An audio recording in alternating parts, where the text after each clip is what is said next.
पाकिस्तान के interior minister ने ये कहा है कि इस वक्त कोई 7,000 से 10,000 के करीब जो दहशतगर्द हैं टीटीपी के पाकिस्तान में मौजूद हैं। लोगों को एक ये बता देते हैं कि हम डिफॉल्ट नहीं होंगे, आप भूख से मर जाएंगे लेकिन डिफॉल्ट नहीं होंगे। भारत वाले शिकायत कर रहे हैं कि आपने उनसे अद्वियात ली हैं लेकिन आप उनके पैसे देने से कासर हैं, आप सब्जियां तक इंपोर्ट करने के काबिल नहीं हैं।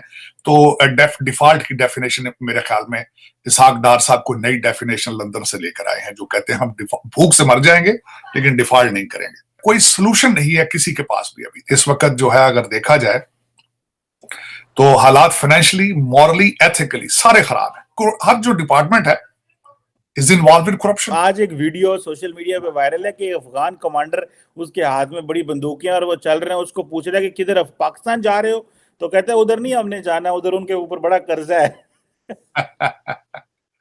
नहीं सर, पाकिस्तान ने तो चाइना को जो तड़का लगाया है 26 बिलियन डॉलर्स का, वो बेचारे परेशान है, सी पैक छोड़ के भाग गए बेचारे दरमियान में। मैं इंडिया का देख रहा था, वो बात कर रहे हैं कि हम 2036 में या 2034 में वो कह रहे हैं हम ओलंपिक्स कराना चाहते हैं। वो जो ओलंपिक्स कराना चाहते हैं, इंडिया वर्ल्ड कप जो है, तार साहब इसमें भी थोड़ा बात बताइएगा कि अमूमन होता था जब वर्ल्ड कप साउथ एशिया में होता था तो वो आधा पाकिस्तान में होता था, इंडिया में होता था, श्रीलंका में होता था। अगले साल वर्ल्ड कप हो रहा है तो वो सिर्फ सुना इंडिया में ही हो रहा है, पाकिस्तान में तो वो आ ही नहीं रहे। और दूसरा वो कह रहे हैं हमने तो ओलंपिक्स जो है वो करवानी है। भारत वाले कर सकते हैं, जो मर्जी करना है वो कर सकते हैं। दे आर, आप सोच नहीं सकते कि हाउ, आप उनके एजुकेशन सिस्टम को देखें, आप उनके रिसर्च देखें। इस वक्त they have monopoly on information technology all over the world. Pakistan के इंटीरियर मिनिस्टर ने ये कहा है कि इस वक्त कोई 7,000 से 10,000 के करीब जो दहशतगर्द हैं टीटीपी के पाकिस्तान में मौजूद हैं। सियासी तौर पे भी आप देख रहे हैं कि ऑडियो लीक्स का सिलसिला दोबारा जो है वो शुरू हो गया है। आप कैसे देख रहे हैं ये आर्मी चीफ की देखना को कमांडर कॉन्फ्रेंस को और टीटीपी के बयान को, और ये जो फर्दर अनसर्टेनिटी, बल्कि एक तो ये भी बात चल पड़ी है कि शायद कोई टेक्नोक्रेट मॉडल की भी बात हो रही है। इसहाक डार साहब ने कहा है, मायूस होकर भी कहा है, और मेरा ख्याल हर रोजाना ही वो लोगों को एक ये बता देते हैं कि हम डिफॉल्ट नहीं होंगे, आप भूख से मर जाएंगे लेकिन डिफॉल्ट नहीं होंगे। मेरा उसके बारे में डिफरेंट राय है। जब एलसीज ना खुल रही हो, आप कोई चीज इंपोर्ट करने के काबिल ना हो, आपकी टोयोटा और साथ सुजुकी के प्लांट में बंद हो चुके हो, आपने जहां से भारत वाले शिकायत कर रहे हैं कि आपने उनसे अद्वियात ली हैं लेकिन आप उनके पैसे देने से कासर हैं, आप सब्जियां तक इंपोर्ट करने के काबिल नहीं हैं। तो डिफॉल्ट की डेफिनेशन मेरे ख्याल में इसहाक डार साहब को नई डेफिनेशन लंदन से लेकर आए हैं, जो कहते हैं हम भूख से मर जाएंगे लेकिन डिफॉल्ट नहीं करेंगे। उससे अगली बात यह है, आईएमएफ का जो पैसे हैं वो आईएमएफ वाले बिल्कुल सो गए हैं, क्योंकि उनके तो यहाँ पे हॉलीडेज हैं। आपको इमरजेंसी है, उनको इमरजेंसी नहीं है। उन्होंने कहा कि हम मार्च में आपसे बात करेंगे। अब पता नहीं मार्च तक आप उसका आप सर्वाइव कर पाएंगे या नहीं पाएंगे। अकॉर्डिंग टू शबर जैदी साहब, जो कि खुद एक इकोनॉमिस्ट है और continuously in touch with, he has a relationship with IMF, उनके मुताबिक ये उनकी एक इंटरव्यू है, उनका एक इंटरव्यू है कि उन्होंने कहा एक हफ्ते के अंदर अंदर डिसीजन लेना पड़ेगा पाकिस्तान को रिगार्डिंग टेक्नोक्रेट गवर्नमेंट। ये उनकी स्टेटमेंट थी। उसके बाद नूरानी साहब, जो कि मूजद थे हमारे साबका मिलिट्री चीफ के सारे स्कैंडल की, उनकी वीडियो एक आ चुकी है जिसमें उन्होंने कहा कि हमने बड़ी मुसद्दका चीजों से, बड़ी रिसर्च करके, इन्वेस्टिगेशन करके, बल्कि जो प्रॉपर्टियां हमने अपनी क्लेम में लिखी हैं, हमने उनकी रीसेंट मार्केट वैल्यू लगाकर उसके साथ एक बड़े आर्गूमेंट के साथ उन्होंने एक नई वीडियो रिलीज की है। जो फैक्ट उनकी ऑर्गेनाइजेशन से। उसके बाद मैं ये कहना चाहूंगा कि अंडर दीज सर्कमस्टांसेस अभी तक पाकिस्तान की ब्लीडिंग नहीं रुकी है। आपके लोग जो हैं, जो लूटने वाले, खाने वाले, वो मुसलसल बिजी हैं अपने हर चीज में। और जिस तरह आपने कहा कि टीटीपी ने एक नई स्टेटमेंट छोड़ दी है और एक बिल्कुल कंफ्यूजन क्रिएट कर दी है कि this is not we, this is planned, this is planted to make money out of it. ये इसमें एक बिल्कुल ही अजीब सी सूरत हाल क्रिएट हो गई है, जो कि पहले ही बहुत ज्यादा कॉम्प्लिकेटेड है। It has created more confusion कि हु इज बिहाइंड इट। अब देखा जाए तो जिस तरह मैं पहले आपको कहा है कि हमारे इदारे जो हैं, वो वैसे अगर देखा जाए तो लगता तो यही है कि वो बिजी हैं इन इन रिकॉर्डिंग्स और वीडियो टेप्स में और ऑडियो टेप्स में। बॉर्डर्स के ऊपर मेरे ख्याल में इस वक्त सिर्फ वहां कब्जे उड़ रहे हैं, वहां पे कोई दूसरी चीज ऐसी नहीं है कि जो देखा जाए कि कोई समबडी इज वाचिंग। जिस तरीके से शुमाली वजीरिस्तान के अंदर हालात अगर इस वक्त जो वहां से जो खबरें आ रही हैं, और टीटीपी ने बिल्कुल जिस तरह पिछले दफा भी कहा था जब लोग बन्नू में थे कि हम उन लोगों को अफगानिस्तान में नहीं लेकर जाएंगे, हम we have safe havens within Pakistan. लेकिन इस वक्त जो है अगर देखा जाए तो हालात फाइनेंशियली, मॉरली, एथिकली सारे खराब हैं। तार साहब, वो इमरान खान साहब कहते हैं कि एस्टैब्लिशमेंट को मुल्क का ख्याल ही कोई नहीं है। वो समझते हैं कि एस्टैब्लिशमेंट को कोई फिक्र ही नहीं है मुल्क की, वो किधर जा रहा है। आप समझते हैं कि ये एस्टैब्लिशमेंट को फिक्र नहीं है कि इमरान खान को? क्योंकि कई लोगों का कहना यह है कि अगर पीडीएम की हुकूमत आ गई थी और इमरान खान साहब जो है वो पॉलिटिकल अनसर्टेनिटी क्रिएट ना करते तो शायद चीज़ें बेहतर होते। सो आप क्या समझते हैं, क्या फौज को मुल्क की फिक्र नहीं है या इमरान खान को फिक्र नहीं है, या क्या आप समझते हैं कि ये एक बस सबकी तरफ से जो है रोल प्ले किया जा रहा है? मेरे ख्याल में सबकी तरफ से। आज जो इमरान खान साहब की रिसेंट स्टेटमेंट आई है कि वो कहते हैं कि जो इंतखाबात हैं वो जो करंट पीडीएम की गवर्नमेंट है उनके बस की बात नहीं है, somebody else is not interested in election। हालांकि इस वक्त अगर देखा जाए तो इंतखाबात, election is not a solution of Pakistan, ethics is a problem of Pakistan, क्योंकि हर जो डिपार्टमेंट है is involve in corruption. Corruption किसने रोकनी है? मेरे तो समझ से बाहर है। वो किसी सख्त हाथ नहीं रोकनी है। आपकी अदालतों की हालत यह है कि वो they are at the number of 130 out of 139। वो तो खुद बल्कि जो ट्रांसपेरेंसी इंटरनेशनल के मुताबिक अदलिया आपकी involve in corruption, police is involve in corruption, even then आपका department of education in Sindh is involve in corruption. तो ये कोई ऐसी एक तीसरी चौथी ताकत हो सकती है जो इन चीजों को रोक सके? क्योंकि और वाकई एक मैं बात बताऊं, जिस तरह आपने कहा है कि आइदर एस्टेब्लिशमेंट इस चीज की जिम्मेदार है या इनको करना चाहिए, मेरे ख्याल में एस्टेब्लिशमेंट को करना चाहिए, क्योंकि Imran project was there project. 2018 के इलेक्शन जो थे वो बोगस थे, वो तो सारी दुनिया मान चुकी है। वो तो खुद पीटीआई अलवी साहब ने कह दिया है कि इलेक्शन जो थे वो तो सेनेट के और सारे इलेक्शन तो वो बाजवा साहब ने, हमारे मोहसन है, वो परवेज भाई साहब फरमा रहे हैं मोहसन। जब एक आर्मी चीफ इन सब का मोहसन है तो इट मींस कि this is the entire project is establishment project. Own तो फिर उन्हें करना चाहिए जिन्होंने ये सारी बिल्डिंग खड़ी की थी। आज जो 2018 से लेकर आज तक जो सारा कुछ हुआ है, अगर वो सारा कुछ अगर देखा जाए, और लग भी यही रहा है, नजर भी आ रहा है, क्योंकि इस वक्त देखे ना जिस तरीके से कल परसों एक आपके बड़े मिच्योर जर्नलिस्ट ने जो आर्टिकल लिखा है, उससे अब देखे ना, अब मिन्नते तरले जर्नलिस्टों के करने पड़ रहे हैं सफाइयां पेश करने के लिए, एंकरों के मिन्नते तरले करने पड़ रहे हैं।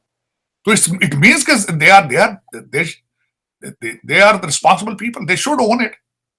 और मेरे ख्याल में जब तक अपनी गलती को तस्लीम नहीं करेंगे, इस्लाह नहीं होगी। फवाद चौधरी साहब कह रहे थे कि इमरान खान की अफगानिस्तान में बड़ी इज्जत है, क्योंकि इमरान खान जो है वो अमेरिका के खिलाफ बात करते थे, क्योंकि अमेरिका ने अफगानिस्तान को तबाह किया है, तो इमरान खान ही तो तालिबान की बात कर रहे थे और इमरान खान की अफगानिस्तान में बड़ी इज्जत है। ताड़ साहब, हमें इज्जत जो है, क्या इमरान खान की वाकई तालिबान में बड़ी इज्जत है, या क्या आप समझते हैं कि ये डर रहे हैं कि आइंदा किसी इलेक्शन में वो हमारे ऊपर हमले ना हो? पता नहीं, मैं तो समझता हूं कि शायद फवाद हुसैन साहब ने किस तरह ये कह दिया है, वरना अफगानिस्तान में हर पाकिस्तानी के खिलाफ उतनी नफरत है जिस तरह बांग्लादेश में हर पाकिस्तानी के खिलाफ नफरत है। वो ये समझते हैं कि हमें 20 साल हमें जिस ये नाइटमेयर में डाला है, डाला ही पाकिस्तानियों ने। उनकी स्टेटमेंट नहीं सुनी थी आपने जब तालिबान ने कहा था कि हमारे नाम पे पैसे मांगने बंद कर दो? उन्होंने बड़ा, उनकी हुकूमत ने कहा था, उनके जो इस वक्त तालिबान लीडरान हैं वो समझते हैं कि आपने उनको हमेशा बेचा है, आपने हमेशा उनसे पैसे बनाए हैं आपने। तो ये किस तरीके से हो सकता है कि खान साहब की पाकिस्तान में इज्जत नीचे जा रही है, वहां किस तरह बढ़ रही है इज्जत? वो तो समझ नहीं आ रही। रोजाना में वीडियो पे वीडियो ठोक रही है यहाँ पे। ऑडियो जो पिछली आयला मलक के साथ ऑडियो आई है जो कि खान साहब ने ओन कर ली है, अगर उसका कॉन्टेक्स्ट सुना जाए तो फिट पड़ते हैं वो तालिबान के नजरिए में।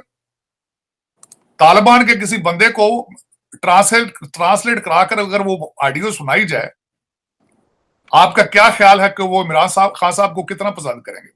एक छोटी सी आपकी बात काटने लगो, आज एक वीडियो सोशल मीडिया पे वायरल है कि अफगान कमांडर, उसके हाथ में बड़ी बंदूकें और वो चल रहे हैं, उसको पूछ रहा है कि किधर पाकिस्तान जा रहे हो, तो कहते हैं उधर नहीं हमने जाना, उधर उनके ऊपर बड़ा कर्जा है।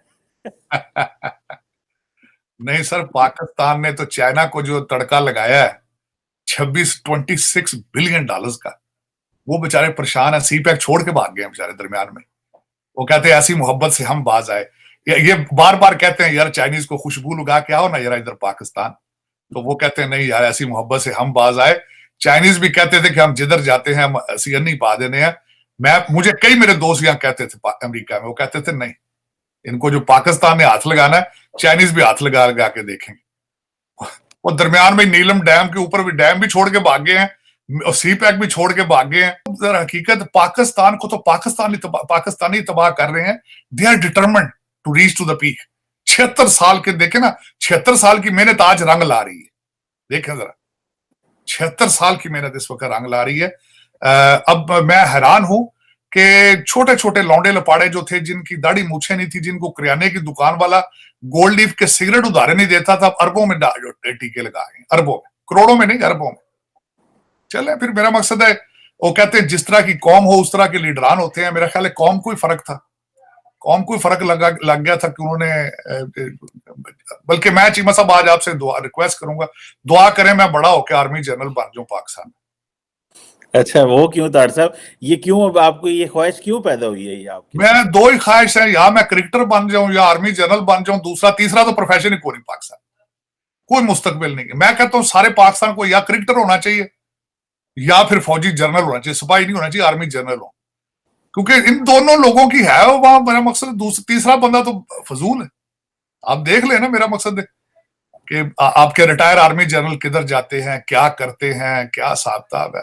वो आजकल जनरल बाजवा साहब के बारे में बड़ी अच्छी अच्छी बातें आ रही हैं, तो उनके बारे में कॉलम लिखे जा रहे हैं कि वो बड़े अच्छे इंसान हैं, बड़े शरीफुल नफ्स नहीं, हैं। मुझे एक चीज बड़ी पसंद आई चीमा साहब ने, जो मुझे उनमें से सबसे अच्छी उनकी क्वालिटी पसंद आई, मैं बहुत बड़ा उनका ह्यूज फैन हूं, वो बिस्किट चाय में डोब डोब डोब के खाते हैं।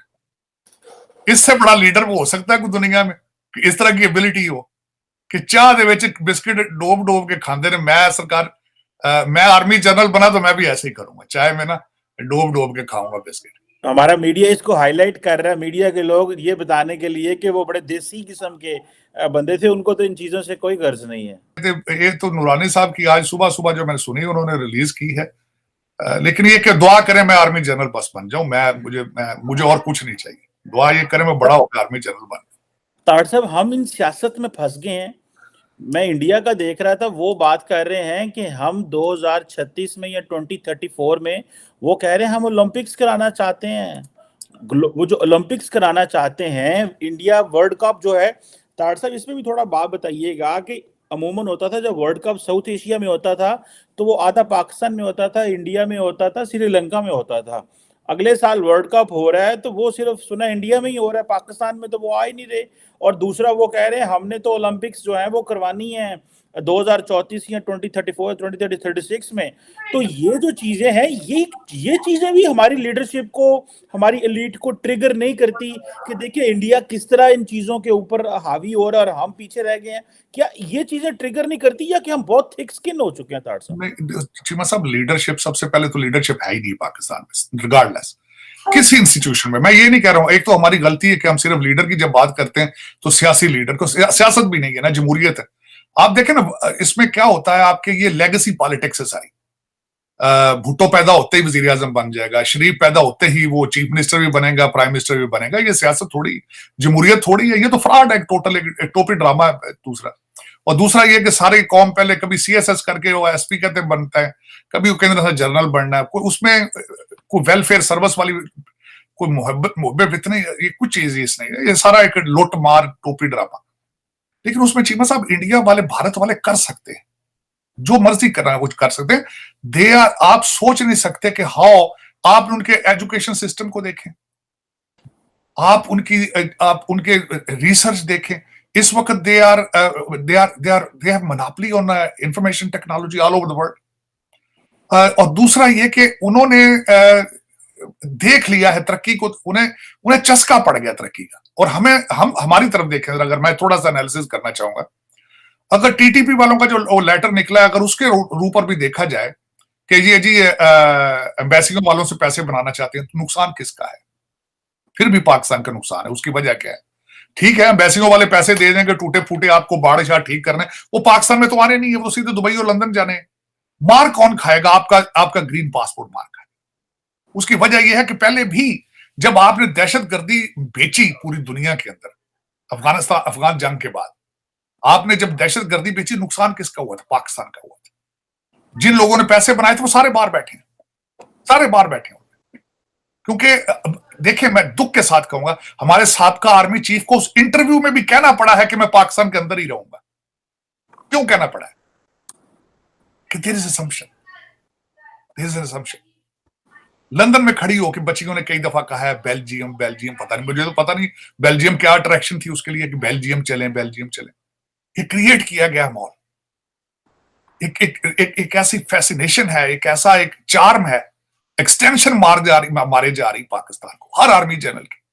रहील शरीफ की भी अब स्टोरियां निकल रही हैं कि how he was interested in extension, और किस तरीके से कैंपेन चलाई गई कि ना जाओ, बड़े बड़े पोस्टर लगाए गए, ना जाओ, गाने बनाए गए, ना जाओ, जाने की बातें जाने की बातें जाने दो। तो देखें, ये अगर इस तरह भी कभी मुल्क चले, this is how you manage the countries. लोग अपने माँ बाप को मिलने के लिए परेशान है कि यहां से जाएं या ना जाएं। आप कह रहे हैं कि वहां ओलंपिक का, वो तो भारत जो मर्जी कराए, उनके पास तो पैसा 560 बिलियन तो उनका फॉरेन रिजर्व है। चीमा साहब, असल में हकीकत ये है कि आपकी हर चीज आज भी कंट्रोल्ड है। मीडिया को आज भी रोका जा रहा है, खबरें नहीं दे रहे वो। आज भी वो, उनके पास बचता कुछ नहीं, तो तख्त लाहौर के पास ही बैठे रहते हैं आसपास, और करें भी क्या। लेकिन अवाम को असली खबरें बताई नहीं जा रही। हालात खतरनाक तरीन होते जा रहे हैं, economically, ethically, fraud wise, corruption wise, हर चीज इस वक्त जो है वो इस कंप्रोमाइज्ड, हर चीज।